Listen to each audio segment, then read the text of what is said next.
Jerusalem. বিংশ শতাব্দীর শুরুর দিক। পুরো শহর তখন উসমানীয় সাম্রাজ্যের শাসনে।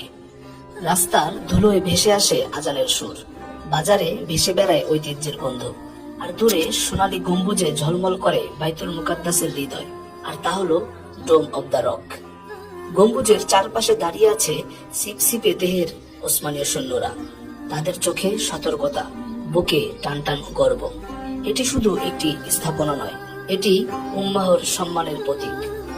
১৬০০ শতক থেকে শুরু করে ৪০০ বছরেরও বেশি সময় ওসমানীয়রা এই ভূমিকে রক্ষা করেছে।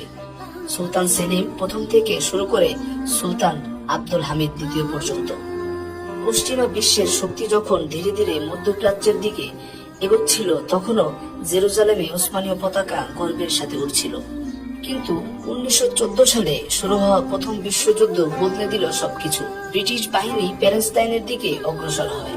১৯১৭ সালের ডিসেম্বর জেরুজালেমের দরজা দিয়ে প্রবেশ করে জেনারেল এলেনবির সৈন্যরা।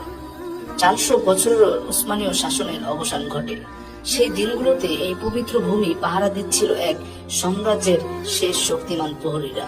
তাদের কাঁধে শুধু অস্ত্র ছিল না, ছিল ইতিহাস, বিশ্বাস আর দায়িত্বের ভার। কেউ হয়তো তখনও ভাবেনি আর মাত্র কয়েক দশক পর এই সৈন্যরা ইতিহাসের পাতায় মিলিয়ে যাবে।